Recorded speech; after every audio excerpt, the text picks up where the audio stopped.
Hello students next आपका topic आता है। हमने कन्फॉर्मल मैपिंग की थी, उसके बाद हमने नेसेसरी और sufficient condition for a mapping to be conformal, उसके बाद हम कोफिशिएंट ऑफ मैग्नीफिकेशन और एंगल ऑफ रोटेशन का फॉर्मूला याद कर चुके थे। नेक्स्ट टॉपिक आता है आपका लीनियर ट्रांसफॉर्मेशन। अब कुछ नई तरीके की ट्रांसफॉर्मेशन आएंगी। जैसे फर्स्ट आता है लीनियर ट्रांसफॉर्मेशन। लीनियर नाम इसलिए पड़ा क्योंकि यहाँ पे आपको नज़र आएगा ये लीनियर फॉर्म में है। A transformation of the type W equal to alpha Z plus beta. इस तरीके की जो ट्रांसफॉर्मेशन होगी वेयर अल्फ़ा और जो बीटा है ये क्या है, कॉम्प्लेक्स कांस्टेंट है। तो इस तरीके की जो ट्रांसफॉर्मेशन मिलेगी वो क्या कहलाएगी, आपकी लीनियर ट्रांसफॉर्मेशन। क्योंकि इस ट्रांसफॉर्मेशन के अंदर अपना क्या क्या यूज हो रहा है, इस ट्रांसफॉर्मेशन के अंदर हम मैग्नीफिकेशन भी करेंगे, रोटेशन भी करेंगे, उसके बाद ट्रांसलेशन भी करेंगे, तब अपनी क्या बनती है, लीनियर ट्रांसफॉर्मेशन बनती है। तो इस तरीके की ट्रांसफॉर्मेशन जो भी होगी W equal to A Z plus beta, वो क्या कहलाएगी, आपकी लीनियर ट्रांसफॉर्मेशन। देखेंगे आप यहाँ पे कि जो हमने phi equal to A Z जो किया, phi equal to A Z जो हमने किया है, ये आपके पास क्या हो रहा है, मैग्नीफिकेशन हो रहा है, उसके बाद ये रोटेशन हो रहा है, रोटेशन के बाद ये हमने कुछ प्लस ऐड किया, तो ये क्या हो जाएगा, आपके पास ट्रांसलेशन हो जाएगा। तो मेनली आपका क्या हुआ कि जो रिजल्टेंट आएगा, resultant of magnification, rotation and translation by writing this where alpha equal to A की power iota lambda. Thus, to obtain the defined transformation, we firstly magnify the region in the z plane by the factor a equal to mod of alpha. Then we rotate the region so obtained through an angle lambda equal to argument of a. And finally, we translate the region so obtained parallel to the vector beta through a distance beta. पहले हम क्या करेंगे, magnify करेंगे, उसके बाद rotation करेंगे, उसके बाद क्या करेंगे, ट्रांसलेशन करेंगे, तब आप निकाल सकते हो क्या, लीनियर ट्रांसफॉर्मेशन। नेक्स्ट आती है वेरी इंपॉर्टेंट मोबियस ट्रांसफॉर्मेशन भी नाम है इसका, bilinear transformation. Most of question इसी के ऊपर बेस है। मोबियस ट्रांसफॉर्मेशन और बाइलीनियर ट्रांसफॉर्मेशन क्या होती है, W equal to A Z plus B by C Z plus D. इस तरीके की ट्रांसफॉर्मेशन आपकी क्या कहलाएगी, मोबियस ट्रांसफॉर्मेशन या फिर बाइलीनियर ट्रांसफॉर्मेशन, जहाँ पे ए बी सी डी चारों के चारों आपके क्या हैं, कॉम्प्लेक्स कांस्टेंट हैं। इस टाइप की ट्रांसफॉर्मेशन को आप मोबियस ट्रांसफॉर्मेशन इसलिए कहते हैं क्योंकि इसकी स्टडी मोबियस द्वारा की गई थी 1772 1868 के अंदर, and hence it is sometime called Mobius transformation. यहाँ से हम इसको क्रॉस मल्टीप्लाई करते हैं, क्रॉस मल्टीप्लाई करेंगे तो आ जाएगा W into C Z plus D equal to A Z plus B. W को मल्टीप्लाई कर दिया दोनों से, तो ये बन गया C W Z plus W D minus A Z minus B equal to zero. Eventually it is, देखो ये W के अंदर भी लीनियर है और Z के अंदर भी लीनियर है। तो W के अंदर लीनियर एक लीनियर, Z के अंदर लीनियर दो लीनियर, तो इसीलिए इसको बोलते हैं हम क्या, बाई लीनियर। यदि हम W1 और W2 दो कॉरस्पॉन्डिंग पॉइंट्स Z1 और Z2 के कॉरस्पॉन्डिंग एक हम ट्रांसफॉर्मेशन निकालना चाहें, तो एक W1 के कॉरस्पॉन्डिंग क्या आ जाएगी, यहाँ से A Z1 plus B by C Z1 plus D. W2 के corresponding A Z2 plus B by C Z2 plus D. तो ये दो ट्रांसफॉर्मेशन हो गई। यदि हम इन दोनों का डिफरेंस करेंगे तो एलसीएम लेने पे क्या आ जाएगा, C Z2 plus D into C Z1 plus D, और ऊपर आ जाएगा आपके पास A D minus B T into Z2 B C into Z2 minus Z1। ये जीरो हो जाएगा यदि मैं A D minus B C को क्या कर दूँ, जीरो कर दूँ। तो W1 इक्वल टू W2 आ जाएगा आपके पास जब आप क्या करेंगे, A D minus B C को जीरो के इक्वल करेंगे। या तो यहाँ पे W कांस्टेंट दे रखा होगा, चाहे आप कुछ भी फिर W1 माने, चाहे W3 W4 सभी बराबर होंगे, तो या तो W कांस्टेंट होगा या फिर W का कोई मीनिंग नहीं होगा। तो आपका एक कंडीशन जरूर होना है यहाँ पे कि A D minus B C क्या होना चाहिए, नॉन जीरो होना चाहिए। Then W has different value for different value of Z, तभी आप W की डिफरेंट वैल्यू निकाल सकते हो डिफरेंट Z की वैल्यू के लिए। अदरवाइज अगर ये नॉन जीरो नहीं हुआ तो सारी W1 W2 W3 जितनी भी आप ट्रांसफॉर्मेशन लोगे सारी की सारी क्या होंगी, इक्वल हो जाएंगी। मतलब फिर W कॉन्स्टेंट होगा या फिर उसका कोई मीनिंग नहीं होगा। तो if A D minus B C non zero, it is called the determinant. इसको हम बोलेंगे क्या, डिटर्मिनेंट ऑफ द ट्रांसफॉर्मेशन। अगर A D minus B C non zero है तो ये क्या कहलाएगा, आपका डिटर्मिनेंट ऑफ द ट्रांसफॉर्मेशन। यदि A D minus B C की वैल्यू 1 है then 1 is called normalise transformation. यदि इन दोनों की डिफरेंस के सम डिफरेंस का सम जो है वो 1 आ जाता है, then 1 is called normalise transformation. Next आता है वेरी इंपॉर्टेंट एक और क्रिटिकल पॉइंट्स क्या होते हैं, देखो W equal to T Z. T Z हमने क्या माना, कि जो जेड के पॉइंट्स हैं उनकी इमेज या फिर ट्रांसफॉर्म वैल्यू बोल सकते हो, एक ही बात है। W equal to T Z A Z plus B by C Z plus D where A D minus B C non zero. ये आपके पास कोई ट्रांसफॉर्मेशन है, कौन सी ट्रांसफॉर्मेशन हो गई है, मोबियस ट्रांसफॉर्मेशन दे रखी है। तो ये कह रहा है कि यदि मैं यहाँ पे जेड को minus D by C put करूँ, यहाँ पे जेड को मैं minus D by C put करूँगा तो सी से C cancel out, minus D plus D zero, और ये क्या बना देगा फिर इन्फिनिटी बना देगा। तो इस पॉइंट को छोड़कर, Z equal to minus D by C point को छोड़कर, यदि हम किसी भी एक पॉइंट के अलोंग आपको डब्लू में जेड, किसी भी जेड एक पॉइंट के अलोंग आपको एक डब्लू की वैल्यू मिले, तो किस पॉइंट को छोड़कर, Z equal to minus D by C. Again हमने एक वैल्यू मिल गई, अगेन हम क्या करेंगे, इसकी इनवर्स ट्रांसफॉर्मेशन निकालते हैं, मतलब जेड की वैल्यू लेंगे टी इनवर्स डब्लू। तो यहाँ से हम जेड को, इस ट्रांसफॉर्मेशन को डब्लू में कन्वर्ट करेंगे तो क्या आ जाएगा, minus of W D plus B by C W minus A. ये क्या कहलाएगी, आपकी inverse transformation of W associate a unique point of Z plane to any point of W. अब ये कहाँ पे डिफाइन नहीं है, जब हम डब्लू को मान लेंगे ए बाई सी तो ये इन्फिनिटी बनेगी, तो इस पॉइंट को छोड़कर आपको एक वैल्यू मिलेगी। These exponential points Z equal to minus D by C ऊपर वाली में, और जब इनवर्स ट्रांसफॉर्मेशन की बात हुई तो W equal to A by C are mapped into the points W equal to infinity and Z equal to infinity points respectively. Also जब आप D W by D Z define करोगे यहाँ से, तो आपके पास क्या आ जाएगा, सी जेड प्लस डी का स्क्वायर हो जाएगा, यहाँ से ये एज इट इज़, यहाँ से ए आ जाएगा minus A Z plus B into सी। तो ये वैल्यू आएगी आपके पास। और जब हम यहाँ पे जेड को minus D by C put करेंगे तो आपके पास इन्फिनिटी बनेगा, और जब हम जेड को इन्फिनिटी पुट कर देंगे तो क्या बनेगा, जीरो बनेगा। तो the points Z equal to minus D by C और जेड इक्वल टू इन्फिनिटी, ये जो दो पॉइंट्स हैं, ये पॉइंट्स आपके क्या कहलाएंगे, critical point where the conformal property does not holds. जहाँ पे आपकी कन्फॉर्मल प्रॉपर्टी क्या नहीं करती, होल्ड नहीं करती, वो पॉइंट्स आपके क्या कहलाएंगे, क्रिटिकल पॉइंट्स। तो याद रखना कि जहाँ पे ये डिफाइन नहीं होगा, Z equal to minus D by C और एक जेड इक्वल टू इन्फिनिटी, ये दो पॉइंट्स आपके कैसे कहलाएंगे, क्रिटिकल पॉइंट्स कहलाएंगे। इसके बाद आ जाओ फिक्स पॉइंट और इन्वेरिएंट पॉइंट। फिक्स पॉइंट का मतलब है जो पॉइंट चेंज ना हो आपके, इन्वेरिएंट का भी वही मतलब हो गया कि जो पॉइंट आपके पास जेड प्लेन के थे, जेड प्लेन के अंदर जो वहाँ पे वैल्यू मिल रही थी, ट्रांसफॉर्म लगने के बाद भी वही वैल्यू मिल रही है, तो उन पॉइंट्स को हम क्या बोलेंगे, फिक्स पॉइंट बोलेंगे। The point which coincide with their transformation are called fix point of the transformation. ये ट्रांसफॉर्मेशन आपके पास दे रखी है, Mobius transformation. Then fix point for the transformation of given by W equal to Z. W equal to Z क्या कहलाएगा, fix point कहलाएगा, क्योंकि डब्ल्यू इक्वल टू जेड कर दिया तो कोई चेंज आएगा ही नहीं। तो यहाँ पे आपका जेड पुट किया तो जेड इक्वल टू ये आ गया आपके पास, इसको हमने खोला, इसे इधर ले आए, क्रॉस मल्टीप्लाई करके ये डिस्क्रीमेंट की वैल्यू आ गई, इसको हमने डी नाम दिया जो डिस्क्रीमेंट आया। तो ये केस फर्स्ट आया कि जब सी जीरो रहेगा और डी नॉन जीरो रहेगा, इस डिस्क्रीमेंट पे बात करें, जब सी जीरो और डी नॉन जीरो रहेगा तो डब्ल्यू आपकी वैल्यू आ जाएगी ये। The fix point are given by, तो जेड की वैल्यू आ जाएगी आपके पास जेड इक्वल टू डब्ल्यू, ये आपके पास क्या निकल आएगा, फिक्स पॉइंट।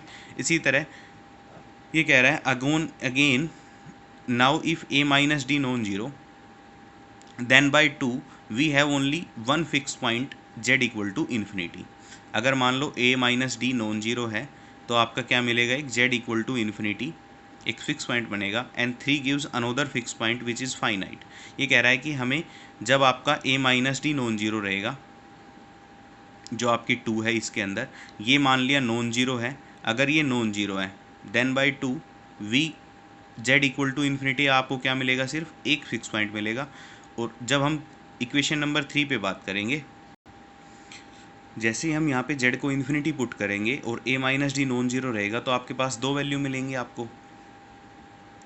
तो ये कह रहा है कि सिर्फ एक जेड को इन्फिनिटी पुट करेंगे सिर्फ तभी आपको पॉइंट मिलेगा, यदि जेड को हम इन्फिनिटी पुट नहीं करेंगे। देखो जेड अगर हमने इन्फिनिटी पुट किया तो 1 बाई इन्फिनिटी आपका कितना हो जाएगा, ये इन्फिनिटी है, इन्फिनिटी इक्वल टू दिस है, तो हम इसका रेसिप्रोकल करें तो 2c by A minus D plus under root D equal to कितना आ जाएगा, 1 बाई जीरो।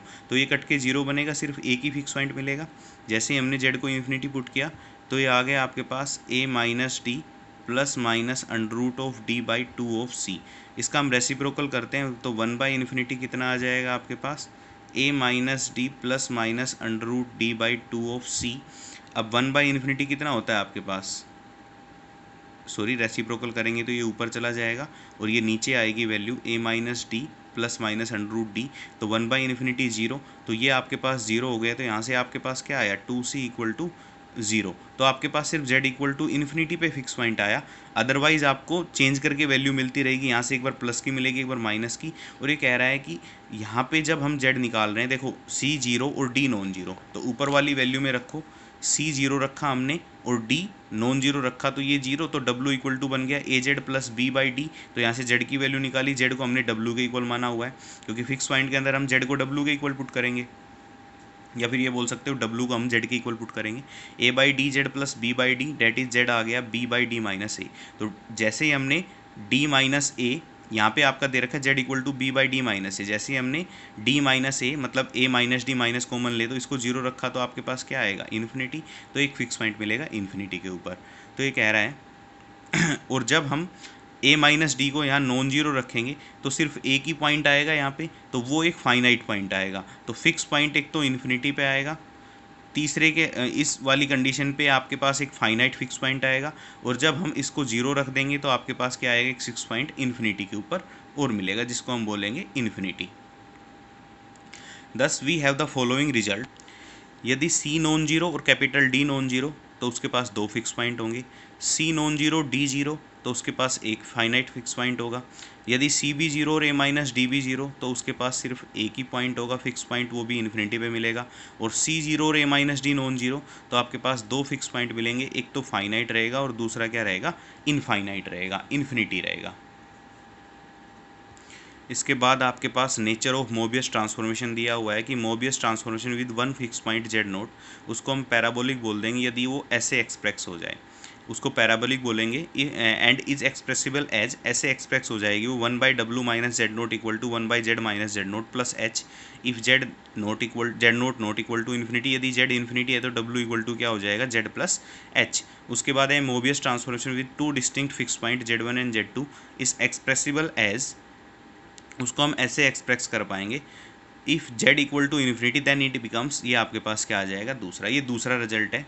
तीसरा रिजल्ट आता है आपके पास कि किसी ट्रांसफॉर्मेशन आपके पास दे रखें टू डिफरेंट फिक्स पॉइंट, उसको हाइपरबोलिक बोलेंगे if k greater than zero, and elliptical if k equal to e की power iota alpha, and alpha non zero, and ये हो जाएगा आपका loxodromic if k equal to a e की power iota alpha where a not equal to 1 and a not equal to 0। तो ये तीन results हैं, आपके बुक में पढ़ लोगे, क्वेश्चन करेंगे तब सारी चीज़ें क्लियर करेंगे A to Z। थ्योरम्स मैं आपकी करा रहा हूँ, अब थ्योरम्स जितनी भी होंगी मैं सारी करा दूंगा। बाकी क्वेश्चंस में जो भी डेफिनेशन है सारी प्रॉपर तरीके से करते चलेंगे तो सारे डाउट्स क्लियर हो जाएंगे आपके। Prove that the resultants product of two Mobius transformation is a Mobius transformation. ये कह रहा है कि दो मोबियस ट्रांसफॉर्मेशन है, उनका जो रिजल्टेंट करेंगे, तो जो प्रोडक्ट करेंगे, रिजल्टेंट प्रोडक्ट आएगा, वो भी क्या आएगा, एक मोबियस ट्रांसफॉर्मेशन। जैसे w इक्वल टू एक माना हुआ है az plus b by C Z plus D where ad minus B C non zero, and phi equal to a1w plus b1 c1w plus d1 such that a1 d1 minus b1 c1 non zero. दो Mobius transformation मानी हुई हमने, तो हम क्या करेंगे, पहले वाले की वैल्यू w की दूसरे वाले के अंदर पुट कर देंगे। पुट करने के बाद इसका एलसीएम लेके सोल्व करेंगे, तो आपके पास फाई की वैल्यू आ जाएगी। फाई की वैल्यू क्या आ जाएगी, a1 plus b1 c z plus a1 b plus b1 d, इसी के साथ नीचे आ जाएगा c1 a plus d1 c z plus d1 d plus c1 b।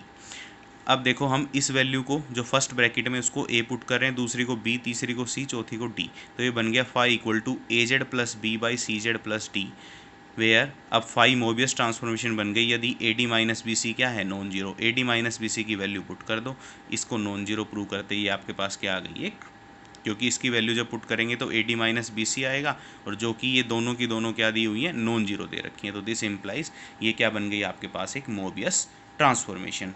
तो इसका कहने का मतलब था कि दो मोबियस ट्रांसफॉर्मेशन का प्रोडक्ट करोगे तब भी आपको क्या मिलेगा, एक मोबियस ट्रांसफॉर्मेशन मिलेगी।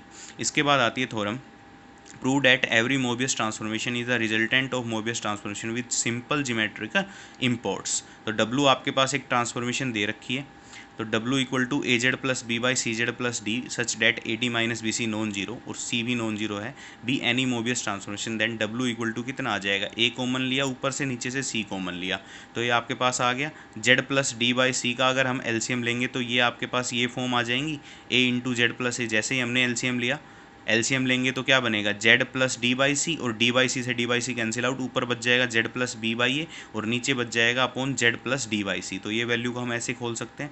यहाँ से हमने एलसीएम लिया, एलसीएम लेके इसको सोल्व कर दिया। सोल्व करने के बाद ये आ गई आपके पास A by C plus B C minus A D by C square into 1 by Z plus D by C. Let Z one equal to हमने मान लिया Z plus D by C, Z two मान लिया 1 by Z one, Z three मान लिया B C minus A D by C square into Z two. Then W equal to आ जाएगा A by C plus Z three which is similar to Z one. All about auxiliary transformation namely हमने मान लिया Z one Z two Z three किस form की आ गई आपके पास, W equal to Z plus alpha, W equal to 1 by Z और W equal to beta Z. Hence any general Mobius transformation in the result of the Mobius any about types of Mobius transformation. तो ये आपके पास क्या आ गया, एक simple geometrical imports. उसके बाद cross ratio, very important topic. क्या होता है क्रॉस रेशो, ये कह रहा है, ये आपको याद करना है किस तरीके से, Z one Z two Z three Z four, 4 distinct point है। देन द रेशियो, इस टाइप का रेशियो क्या कहलाएगा आपका, क्रॉस रेशियो कहलाएगा। कैसे याद, ऐसे करना है 4 1 2 3 4 1 2 3 upon 2 1 4 3 is called the cross ratio. मतलब Z four minus Z one into Z two minus Z three by Z two minus Z one into Z four minus Z three, इनका जो ratio होगा वो क्या कहलाएगा आपका, क्रॉस रेशियो कहलाएगा। और ये कह रहा है कि यदि हम Z3 को इन्फिनिटी पुट कर दें, Z3 को जैसे ही हमने इन्फिनिटी पुट किया और Z3 हमने बाहर निकाला, तो Z3 से Z3 नीचे तो कैंसिल आउट हो गया, यहाँ पे आ गया Z2 by Z3 minus one, और यहाँ पे आ गया Z3 बाई Z3 बाहर लिया तो 1 by Z3 minus Z by Z3। तो ये बन गया आपके पास क्या, जैसे ही Z3 बाहर लिया तो ऊपर तो बन गया Z3 से Z3 कैंसिल आउट, यहाँ पे बच गया क्या Z2 बाई Z3, और यहाँ पे बन गया क्या आपके पास 1 माइनस जेड बाई Z3। तो जैसे हमने इन्फिनिटी पुट किया तो ये ख़त्म हो जाएगा, ये भी जीरो, ये भी जीरो, ये सॉरी ये भी आपके पास कितना बन गया, इन्फिनिटी पुट करते ही 0 माइनस वन, और ये बन गया आपके पास 1, तो -1 बन गया ये आपके पास। तो हमने जैसे ही Z3 को इन्फिनिटी पुट किया, ये माइनस ऑफ दिस आ गया। तो ये कह रहा है it means factor involving Z3 are replace by -1। ये कह रहा है कि जो भी Z3 के फैक्टर थे वो किससे रिप्लेस हो गए, -1 से, क्योंकि हमने Z3 कॉमन लिया था ना, तो Z3 के दोनों क्या बन गए फैक्टर, ये दोनों किससे रिप्लेस कर दिया हमने, -1 से। To recollect cross ratio we can difference of Z1 Z2 Z3 in cyclic order. तो हम ऐसे लिख सकते हैं इसको, बाकी वैल्यू आपको सिर्फ इसी तरीके से याद करनी है कि Z1 Z2 Z3 Z4 की वैल्यू क्या हो जाएगी, क्रॉस रेशो क्या आएगा, Z4 Z1 4 1 2 3 अपॉन 2 1 4 3। उसके बाद नेक्स्ट थ्योरम आपकी ये काफ़ी बार आई हुई है, show that cross ratio remains invariant under Mobius transformation. ये कह रहा है कि क्रॉस रेशियो है ना वो इनवेरिएंट रहेंगे, चेंज नहीं होंगे मोबियस ट्रांसफॉर्मेशन यदि हम यूज़ करें तब भी। तो कोई भी मोबियस ट्रांसफॉर्मेशन मान ली हमने, तो हमें दिखाना है W1 minus W4 into W3 minus W2 upon W1 minus W2 into W3 minus W4 equal to this. तो क्रॉस रेशियो को आप ऐसे भी याद कर सकते हो 1 2 3 4 अपॉन 2 3 4 1। ये भी एक स्पेशल टाइप है, इसकी सोल्व करने पे इसकी वैल्यू और उसकी वैल्यू दोनों की बराबर आएंगी। तो इसी तरीके से इसने लिखा कि 1 4 3 2 अपॉन 1 2 3 4 इक्वल टू 1 4 3 2 अपॉन 1 2 3 4। तो दोनों बराबर दिखाने के लिए आप क्या करोगे, W इक्वल टू हमने माना हुआ था, अब हमने एक R मान ली, WR एक WS मान ली। भाई any Mobius transformation which transform Z1 Z2 Z3 Z4 to corresponding point W1 W2 W3 W4 in W plane, then WR minus WS निकालेंगे तो आपके पास ये आ जाएगा, WR माइनस WS की वैल्यू आ गई सोल्व करने पे, ये एलसीएम ले लिया। तो R को पुट किया एक बार 1 2 3 4, 4 वैल्यू आ गई आपके पास। चारों वैल्यू को जब भी हम प्रोडक्ट करेंगे इसके अंदर रखेंगे हम, जैसे ही हम चारों वैल्यू को यहाँ पे रखेंगे तो आपके पास क्या वैल्यू आ जाएगी, Z1 minus Z4 into Z3 minus Z2 upon Z1 minus Z2 into Z3 minus Z4। इसके बाद आता है आपका इन्वर्स पॉइंट। इन्वर्स पॉइंट क्या होता है आपका, 2 points A equal to, 2 points दे रखे हैं, एक A एक B, एक Z equal to A Z equal to B, इनको हम इन्वर्स पॉइंट कह देंगे।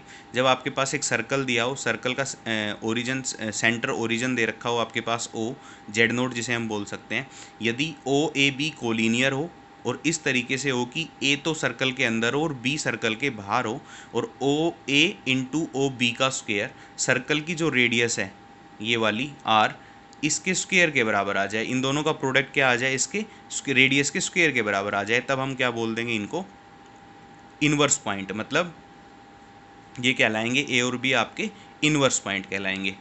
तो ये क्या आ गया आपके पास यहाँ से हम इनवर्स पॉइंट निकालेंगे, तो इनवर्स पॉइंट की डेफिनेशन क्या आ गई, जेड नोट इक्वल टू 0 है, then A and B are inverse point if A और B bar equal to R square. Hence Z1 Z2 inverse point, जब आप क्या लिखोगे, Z1 इंटू Z2 का बार इक्वल टू क्या आ जाए, are square. Finally Z1 into Z2 का बार, या फिर ये बोल सकते हो 1/Z1 bar are inverse point of mod of Z equal to 1। Second इसने निकाल रखा है Z इक्वल टू 0 और Z equal to infinity are inverse point of mod Z equal to 1। तो ये दोनों के क्या कहलाएंगे, इनवर्स पॉइंट कहलाएंगे। किसी सर्कल की रेडियस 1 दे रखी है और सर्कल दे रखा आपके पास Z माइनस 0 इक्वल टू 1। तो एक पॉइंट तो ले लिया हमने 0, एक पॉइंट ले लिया हमने क्या, इन्फिनिटी। तो Z इक्वल टू 0 और Z इक्वल टू इन्फिनिटी आपस में क्या कहलाएंगे, इनवर्स पॉइंट, क्योंकि आपके पास एक पॉइंट दे रखा है Z इक्वल टू 0 और एक बार करेंगे 1/इन्फिनिटी, तो ये भी क्या बनेगा आपके पास 0। तो ये आपके पास क्या कहलाएगा, सिर्फ इनवर्स पॉइंट में आप ये डेफिनेशन याद रखो। इसको हम एग्जांपल में करेंगे जब आपके एक्सरसाइज के अंदर क्वेश्चन आएगा। Z1 Z2 are inverse point of the circle mod Z equal to R if Z1 into Z2 bar equal to R square. इसके बाद एक थ्योरम का रिजल्ट है, if alpha beta are inverse point of a circle, ये किसी एक circle के inverse point है, then the equation of the circle क्या होगी आपके पास, Z minus alpha Z minus beta का modulus equal to K, where के होगा आपका 1 के इक्वल नहीं होगा और रियल कॉन्स्टेंट दिया होगा। तो ये याद करनी है, ये कहीं आगे यूज़ होगी तो यूज़ करेंगे। Alpha beta are inverse point, यदि दो इनवर्स पॉइंट है किसी सर्कल के, then the equation of the circle is, circle की इक्वेशन क्या बनेगी आपके पास, ये इक्वेशन ऑफ सर्कल बनेगी, और के होगा वो 1 के इक्वल नहीं होगा और वो क्या होगा, एक रियल कांस्टेंट होगा। नेक्स्ट आपकी थ्योरम दी हुई है, इंपॉर्टेंट थ्योरम पेपर में आई हुई है, prove that every Mobius transformation maps circle और स्ट्रेट लाइन्स इनटू सर्कल और स्ट्रेट लाइन। ये कह रहा है कि मोबियस ट्रांसफॉर्मेशन के अंदर जो भी सर्कल होगा वो एक स्ट्रेट लाइन पे मैप होगा। मतलब जेड प्लेन का अगर कोई सर्कल दिया हो तो डब्ल्यू प्लेन में हम उसकी इमेज निकालेंगे तो एक स्ट्रेट लाइन बनेगी। यदि जेड प्लेन के अंदर एक स्ट्रेट लाइन है तो हम डब्ल्यू प्लेन के अंदर उसकी मोबियस ट्रांसफॉर्मेशन के अंदर इमेज निकालेंगे तो क्या बनेगा, एक सर्कल बनेगा। तो कह रहा था equation of the circle with alpha and beta inverse point in Z plane is given by, ये अभी पीछे रिजल्ट मैंने बताया था। स्ट्रेट लाइन के अंदर क्या आ जाएगा, k equal to 1। The Mobius transformation W equal to, तो हमें क्या लेना है, W एक मोबियस ट्रांसफॉर्मेशन मान लिया हमने, कोई भी Z निकाल लिया हमने यहाँ से, इसको इधर ले आए, Z कॉमन लेके Z की वैल्यू निकाल ली। अब क्या किया हमने, इसको सोल्व कर लिया, ऊपर Z इसके अंदर हमने Z की वैल्यू पुट कर दी। Z की वैल्यू पुट करने के बाद ये आपके पास आ गया, LCM लेके हमने सोल्व कर लिया। सोल्व करने के बाद आपके पास दो वैल्यू आई, W माइनस, इसको हमने अल्फा डैश माना, इसको हमने क्या मान लिया, बीटा डैश। तो W minus alpha dash by W minus beta dash, ये इधर जाके ऊपर चला जाएगा, ये नीचे आ जाएगा, equal to D plus C of beta and D plus C of alpha into K, where A and A dash और beta dash and where A alpha dash. और अल्फा डैश की वैल्यू आप ऐसे भी लिख सकते हो, या फिर आप Z लिखोगे तो Z इक्वल टू लिख दोगे अल्फा पे, ये मिलेगा। बीटा डैश की वैल्यू ऐसे लिख सकते हो, या फिर Z के अंदर लिखोगे तो लिख दोगे Z इक्वल टू बीटा पे, आपको ये मिलेगा। तो 10 ये आपके पास आ गया K dash K equal, where K dash equal to K into this, हमने इसको K डैश मान लिया तो ये K डैश के इक्वल आ गया। Eventually K dash not equal to 1 even if K equal to 1। ये कह रहा है कि K यदि 1 के इक्वल होगा तब भी आपका K डैश किसके इक्वल नहीं होगा, 1 के इक्वल नहीं होगा। Thus the transform equation 2 represents circle in W plane with alpha dash and beta dash as inverse point in particular when K equal to 1। तो वो क्या करेगा, एक स्ट्रेट लाइन को सर्कल के अंदर मैप करेगा और सर्कल को किसके अंदर मैप कर देगा, एक स्ट्रेट लाइन के अंदर। तो ये किस तरीके से मैपिंग आएगी, सारी क्वेश्चंस के अंदर आपको समझ में आएगी। तो आपको ये मोटे मोटे तौर पे जो भी थ्योरम्स दी हुई हैं, जो डेफिनेशन दी हुई हैं, वो आपको याद करनी है। थ्योरम्स आप एक बार पढ़ लोगे, जो भी एग्जाम में आई हुई है उसको एक बार करके देख लोगे, बिल्कुल इजी थ्योरम है। इसके साथ हम नेक्स्ट लेक्चर में 6.2 एक्सरसाइज करेंगे, जिसके अंदर हम सारा बेसिक क्लियर करेंगे। जो भी आपकी थ्योरम्स आई है या फिर जो भी आपका रिजल्ट आया है, सारा रिजल्ट हम उसके अंदर क्वेश्चंस के अंदर अप्लाई करके क्लियर करेंगे।